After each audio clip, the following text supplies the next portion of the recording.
Welcome to Sports Nexus 7. I'm Chaz Cottrell, and we are going to dive into the Pittsburgh Steelers today.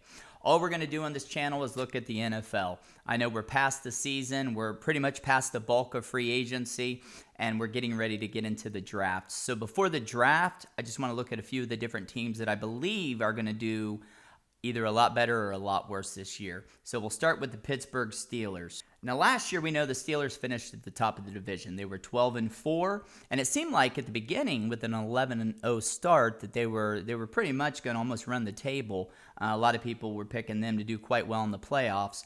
But as you see towards the end of the season, it changed dramatically. The Steelers fell off after the 11-0 start. They technically finished the season 1-4. A lot of that has to do with Big Ben. Big Ben is obviously past his prime. I believe the contract that they gave him for this next year, even though it was a discounted rate, it's just a reward for the success that he's had previously. I believe wanted to move on from Big Ben and start looking for their new quarterback. But when you have somebody that's shown that much loyalty and that much success for your franchise, you may give them another year just so they can go out on their own accord. But in reality, I believe Pittsburgh would be a much better team if they would have just let Big Ben move on, whether that be another team or retire. But if we dive into the Steelers to see how they were last year compared to maybe what I believe they're going to be this year. Now, last year, Big Ben, he had 3,800 passing yards. He had 33 touchdowns, 10 interceptions. And on paper, not a bad season, 65% completion percentage. But if you look at his yards per attempt at 6.3, it was actually last in the AFC North. He even fell behind rookie Joe Burrow. So not up to par of where he usually is. And if you look at Pro Football Focus, they have him graded at a 69 this year, and a 68.3 is passing. But if you look through the previous years, and you'll see Big Ben regularly averaged mid to high 80s on his grade. So he has fallen off, but he has been in the league since 2004 when he was drafted. So not every quarterback can be Tom Brady and just keep trucking along like he hasn't aged even a year. But as we look into Big Ben's 6.3 yards per attempt, you can see that he's not much of a long ball threat anymore.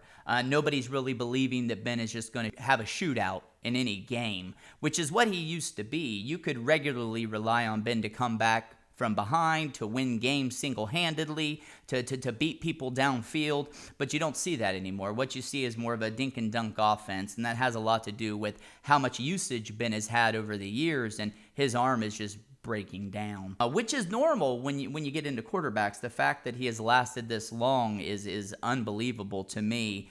The way that Big Ben plays, he's not Tom Brady. So as we look into who he's surrounded by, the only thing that kept Ben on target this year is the fact that he has good talent around him. We know that Pittsburgh is a stable franchise. They have good ownership. They have good coaching. And generally, they do good in the draft and in free agency. So Ben is surrounded by enough talent that he was able to have a decent year. But I don't think that's going to carry over into this year. I think after the 11-0 start, the mask fell off. And what you've seen at the end of the year is who the Pittsburgh Steelers truly are.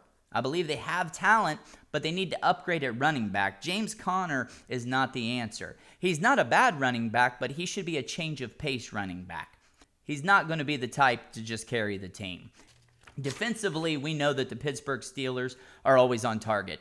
They always have a great defense, and their defense is going to be what carries them to any wins this year, because I don't believe what we're going to see is a 12-4 record, and I don't believe we're going to see a playoff berth this year. If we look at who they're playing in 2021, we see the home games versus the away games. Now last year they were good at home and away overall. But if you look at the home games this year, yeah, they have the Bengals, the Ravens, and the Browns immediately. I think the Steelers walk away with a couple wins on that. I do think they'll lose to the Ravens at home, but they will beat the Bengals and the Browns. I think they're going to beat the Broncos at home. I think they're going to lose to the Raiders. I think they lose to the Bears.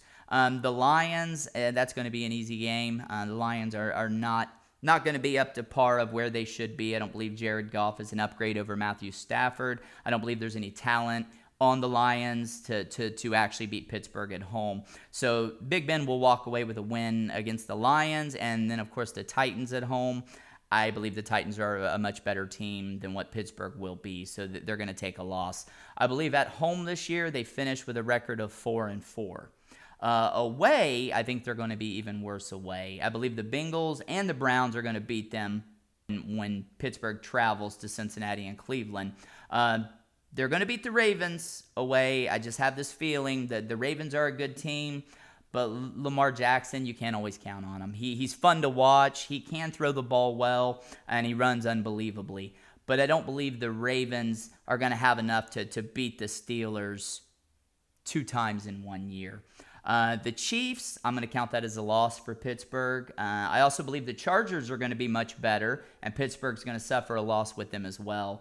I think they're going to beat the Packers and the Vikings away, and they will lose to the Bills. So if we look at their record versus 2020 to 2021, we're going from 12-4, and I believe to a 7-9 record. I think the way that Pittsburgh finished last season is going to be how they start this season, because I think that's truly the team that they are, and not what you saw with the 11-0 start. If you look at last year and where they started to fall apart was in Week 13 when they played Washington. They ended up losing that game 17-23, and that's when you begin to see who Pittsburgh truly is with an aging quarterback. But we look in Week 14, and we see that Pittsburgh loses to the Bills, which there's no shame in that because Buffalo is a good team. They have a good quarterback. They have a lot of talent built around them. They have good coaching. I believe Buffalo is going to be a team that we're going to see around for quite a while with Jared Allen at quarterback. But Week 15, they played the Bengals.